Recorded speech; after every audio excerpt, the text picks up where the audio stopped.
Okay, it's going to be a review of NXT Takeover Brooklyn 4. The NXT show was very well received, definitely getting a lot of hype, just like at WrestleMania. I probably say the one from WrestleMania was a little bit better than this, but this was still pretty much on the same level. Just an amazing, just an awesome show. I didn't review the one from WrestleMania. I just kind of briefly touched on it on the WrestleMania review.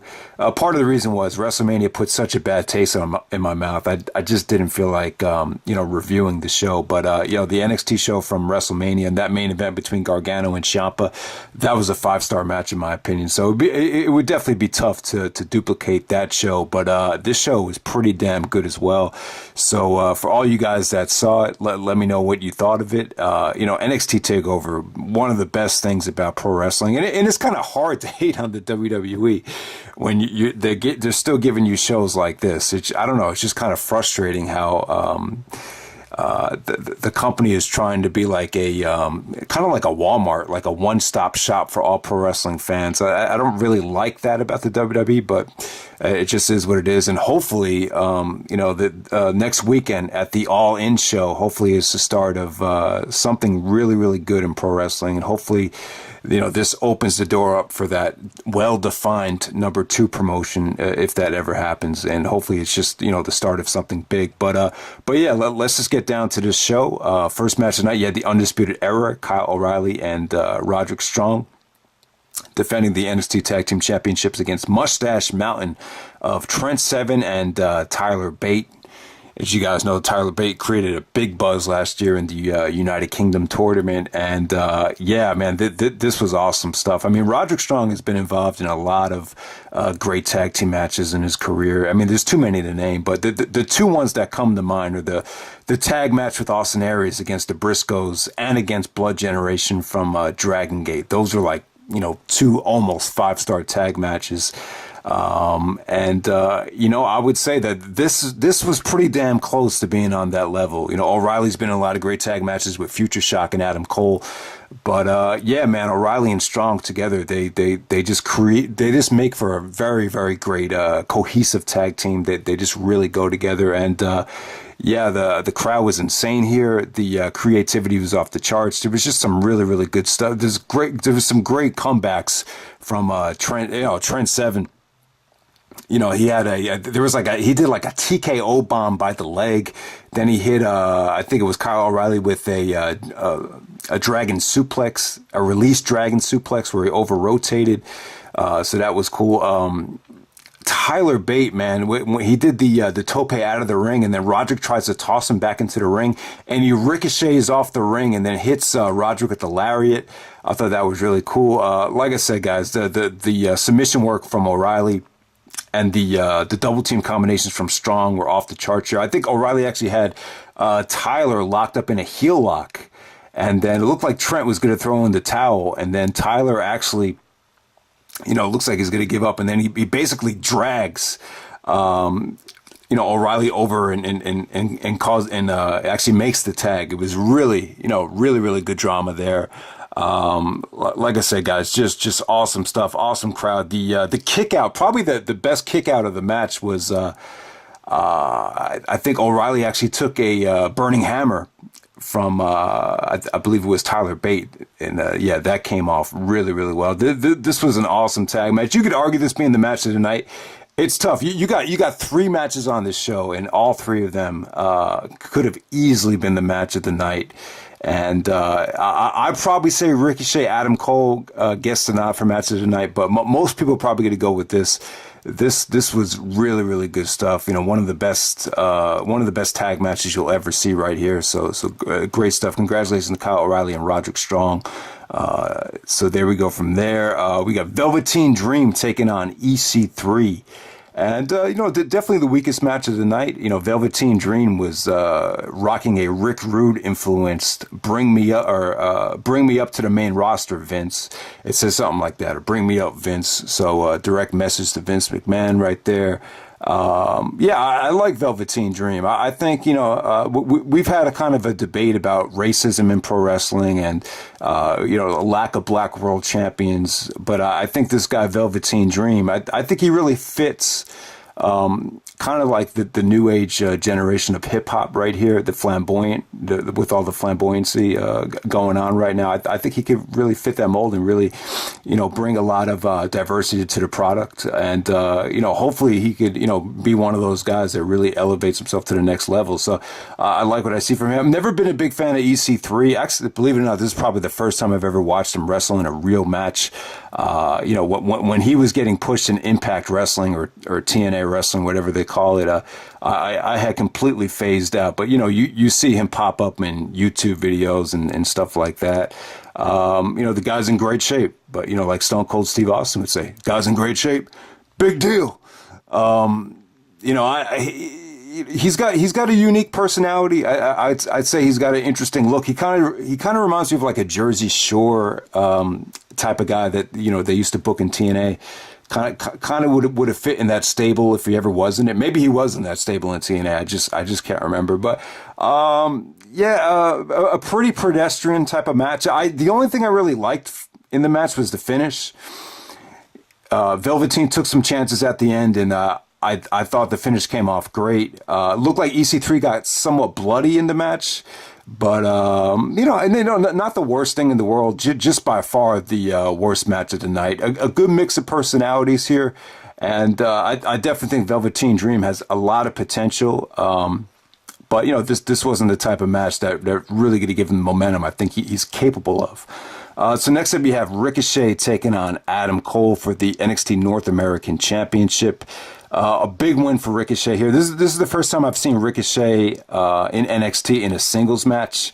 The only other match I saw from him was that awesome ladder match back at WrestleMania weekend. And the crowd was not overly generous. So you can't say the crowd was automatically hot for this. They had to work for everything that they got from the crowd, and this was awesome to see these guys, two former PWG Bola winners.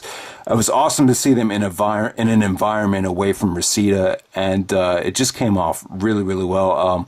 This felt like I was watching like the Indies on steroids. I mean, it was really that good. Ricochet, the guy is just. Anytime he does like a lion salt, even compared to Jericho, like his lion salt just looks so effortless.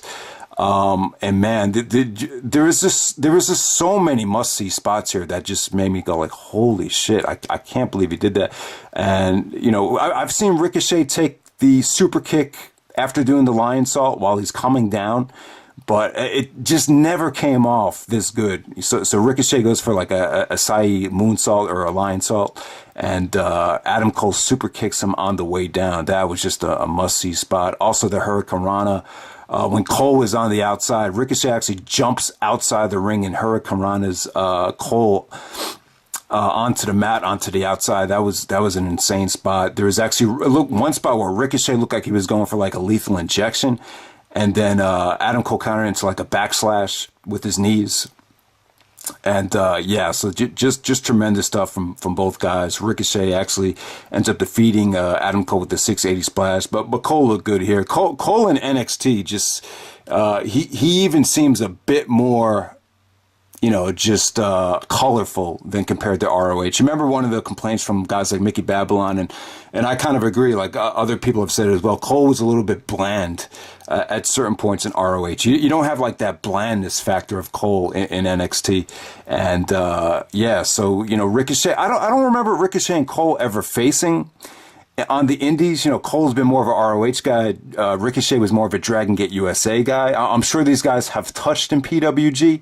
My memory is so junked up right now. I can't remember if they ever wrestled in a singles match, or I don't think they've ever even touched at a Bola. But two former Bola winners. You're getting a PWG match in a red hot WWE mainstream environment. Kind of like this. This really felt like watching the Indies on steroids. So definitely a great match. It didn't go too long, but for the amount of time that it went, it was extremely satisfying. Next up, you have. Easy to.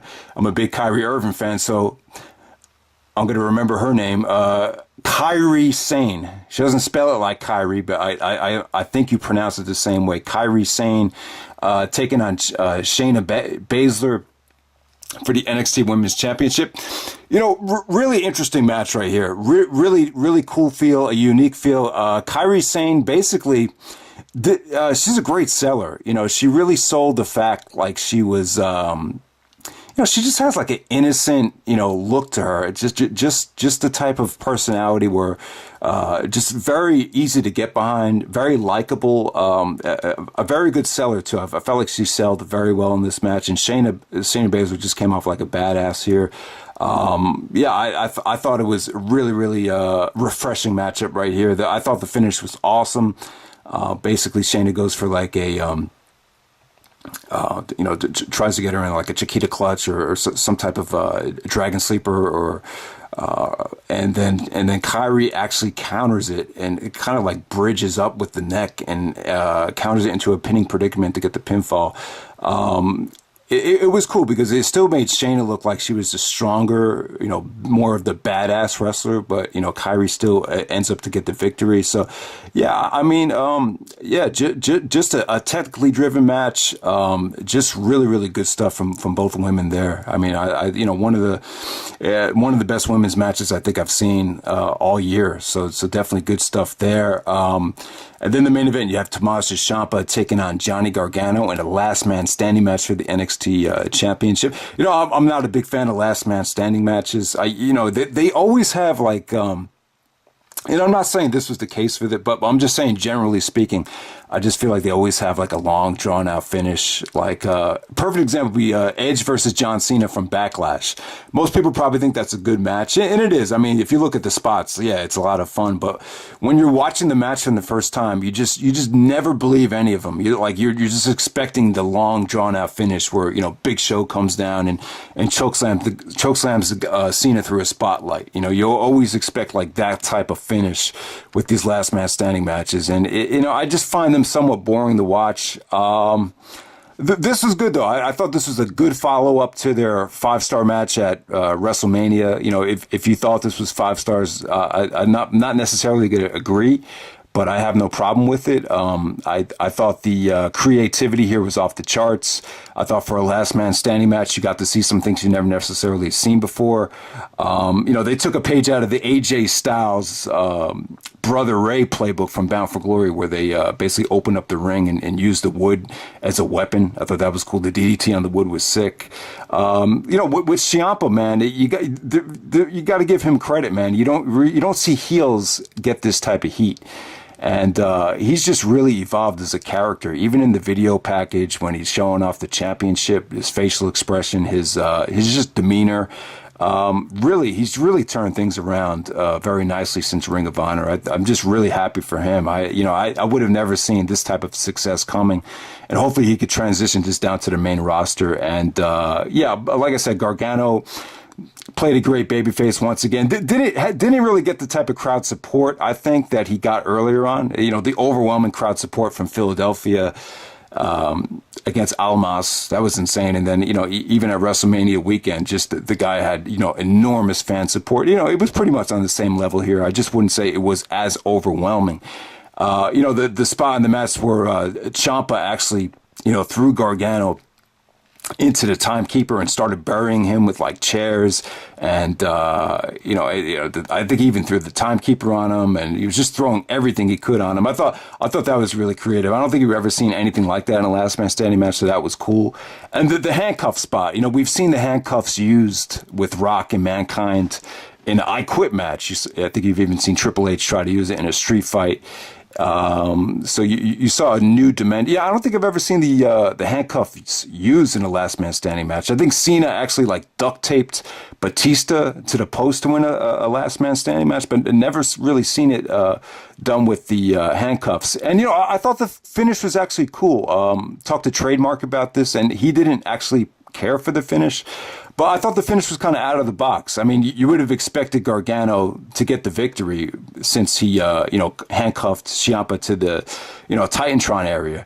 So I was expecting Gargano to get the win. But, you know, when he gave Ciampa the running knee to the face, the strike to the face. He really sold the fact that, he hurt his knee, and it was actually Ciampa that got up first. So I thought that was kind of an out of the box finish. I thought it would have been a little bit too predictable. I think it's a nice way for Gargano to kind of put Ciampa over and hopefully get up to the main roster. Gargano, it just feels like Gargano's been on the indies forever. I mean, yeah, it's hard. I mean, Roderick Strong's been on the indies forever too, but, it just seems like Gargano has really graduated, and the trouble he's going to have, or the challenge I should say he's going to have, is transitioning it to the next level. It just seems like, I think Nakamura has done a good job as far as staying over, but it seems like maybe like Asuka, some of these other people that were red hot in NXT. Trying to think, maybe even Finn Balor to a degree. They have a tough time maintaining it with the larger fan base or the larger arenas. Obviously it's a lot tougher to connect with people when you got 15 to 20,000 as opposed to maybe a couple thousand. But yeah, that's the challenge, and that's the challenge guys are going to face when coming up to the main roster. But I think Gargano has pretty much done everything he could have done on the indies, and I think this is a nice way to end it if this is it. And I mean, you got 3 matches here that are going to be match of the year candidates, so definitely check it out. Plus a badass women's match and a nice, a nice personality match between Velveteen Dream and EC3. But yeah, I thought this was a great show. Definitely not better than the WrestleMania takeover. I almost say that was like a perfect show, but this was really not far behind it. So yeah, guys, I thought this was a great weekend for the WWE with SummerSlam. SummerSlam, there's some things that could have been better. I particularly didn't care for Miz versus Bryan. I thought it was good. I thought it was on its way to being good. I just think it's tough to carry the match in a match that was over 20 minutes. And like I said, I didn't think the crowd was dead.